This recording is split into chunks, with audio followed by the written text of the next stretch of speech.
Halo guys, kembali lagi bersama saya. Setelah sekian lamanya saya tidak upload video, sekitar 1 bulan atau bahkan 2 bulan. Nah, pada kesempatan kali ini saya akan membahas tentang seorang serdadu Belanda yang berkhianat kepada negaranya sendiri hanya untuk membantu negara kita, yaitu negara Indonesia. Oke, langsung saja tanpa basa-basi, kita langsung saja masuk ke dalam pembahasan. Setelah Indonesia merdeka pada 17 Agustus 1945, perjuangan bangsa Indonesia tentunya belum saja selesai ya, masih terus dilanjutkan oleh para pahlawan bangsa. Kesenjangan sosial yang diakibatkan oleh penjajahan Belanda masih membekas pada masa pemerintahan Orde Lama hingga Orde Baru. Perjuangan untuk mendapatkan persamaan hak-hak pun berlangsung. Para pejuang dengan gigih memberantas ketidakadilan yang terjadi di Indonesia. Di balik perjuangan membela hak asasi manusia pahlawan nasional, ada seorang asing yang ikut memperjuangkan hak warga Indonesia.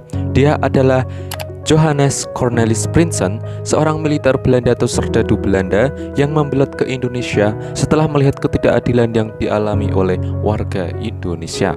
Di Indonesia, ia bergabung dalam tentara kerajaan Hindia Belanda atau sering disebut Kenil. Saat itulah Ponkek atau si Prince Cornelis Prinsen ini, kita panggil saja Ponkek, mulai mengendus ketidakadilan yang dilakukan Belanda kepada rakyat Indonesia. Pemberontakannya pun dimulai.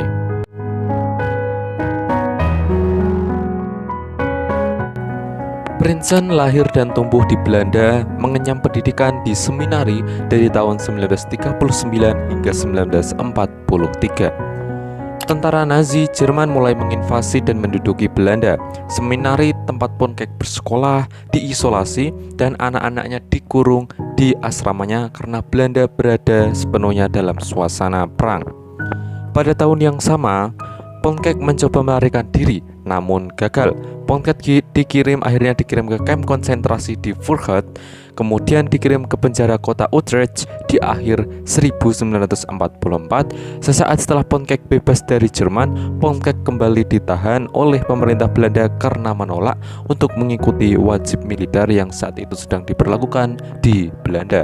Ponkek dengan desakan pemerintah Belanda masuk dinas militer dan dikirim ke jajahan Belanda di timur yang berusaha untuk memerdekakan diri, atau bisa kita sebut sebagai Hindia Belanda atau negara Indonesia. Ponkek kemudian bergabung dalam tentara kerajaan Hindia Belanda atau Kenil.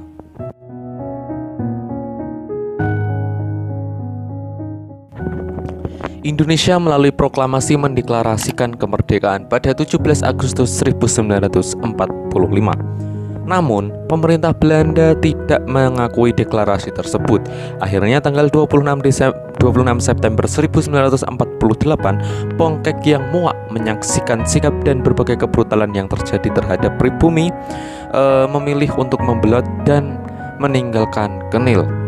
Di Jakarta, ia menyeberangi garis demarkasi dan bergabung dengan Tentara Nasional Indonesia. Pada tahun 1949, Ponkek telah bergabung dengan Divisi Siliwangi dengan nomor pokok prajurit 251121085, Kompi Staf Brigade Infanteri 2, Grup Purwakarta. Mengikuti Long March ke Jawa Barat dan terus aktif dalam gerilya. Istrinya, seorang peranakan Republikan Sunda, terbunuh oleh tentara Belanda dalam sebuah penyergapan. Ponkek mendapat anugerah bintang gerilya dari Presiden Soekarno pada tahun 1949. Pada tahun 1948, Ponkek menerima penghargaan bintang gerilya dari Presiden Soekarno. Pada tahun 1956, Ponkek menjadi politikus Indonesia dan menjadi anggota Parlemen Nasional mewakili Ikatan Pendukung Kemerdekaan Indonesia atau IPKI. Ponkek keluar dari parlemen dan mulai bersikap vokal terhadap pemerintahan yang mulai otoriter, saat itu dengan pihak militer yang bertindak sewenang-wenang. Ponkek ditahan dan dipenjara dari tahun 1957 hingga 1958.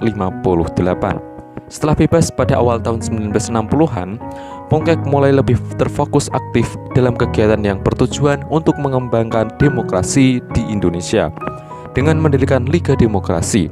Akibat aktivitasnya yang kritis, Ponkek dipenjarakan oleh pemerintah Soekarno pada tahun 1962 hingga 1966. Semenjak akhir tahun 1965, kekuasaan Partai Komunis Indonesia yang saat itu menjadi massa utama pendukung Presiden Soekarno dan rival dari kekuatan militer mulai merosot akibat operasi pembersihan kalangan politik sayap kiri oleh Angkatan Darat. Degradasi kekuasaan ini kemudian dimanfaatkan oleh sekelompok faksi militer dukungan CIA untuk melakukan kudeta merayap yang mengantarkan Soeharto menjadi presiden dan berdirilah rezim baru yang disebut sebagai Orba atau Orde Baru yang menggantikan Orde Lama. Pongkek dibebaskan setelah dipenjara selama 4 tahun. Pengalaman hidup Pongkek di penjara semakin mempertebal keyakinannya untuk mendesak negara memberikan perlindungan dan penegakan HAM dengan memberikan Lembaga Pembela Hak Asasi Manusia atau LPHAM dan sekaligus memimpin lembaga HAM pertama di Indonesia tersebut.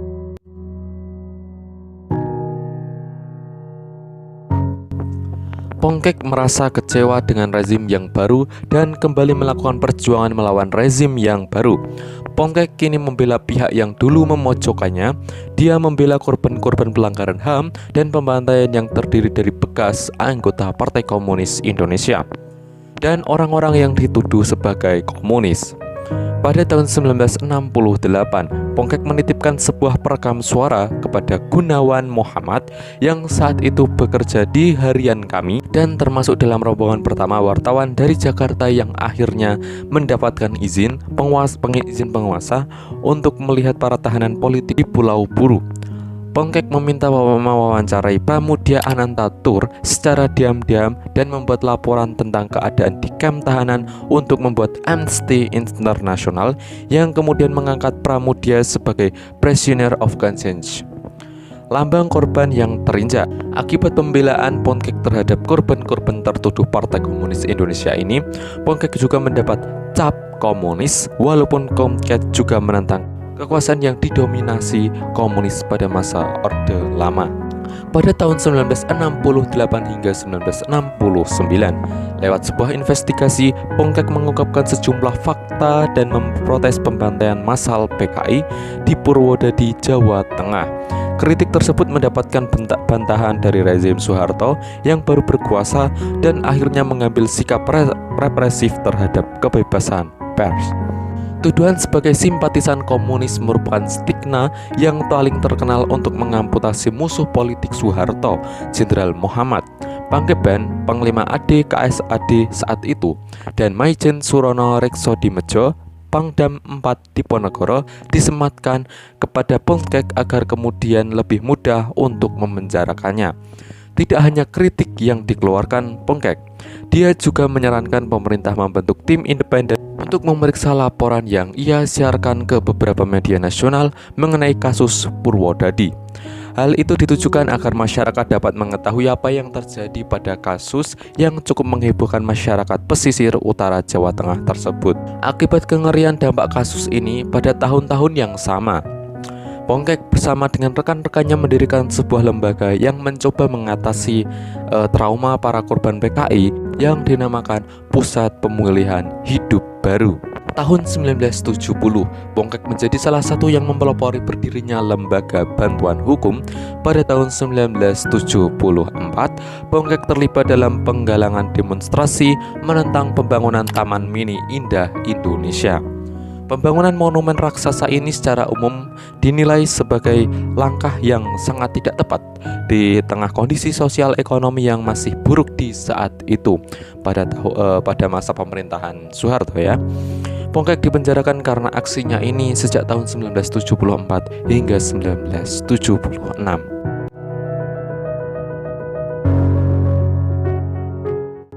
Sejak dibebaskan 1976, Pongkek semakin vokal membela hak asasi manusia di bawah represi orde militer.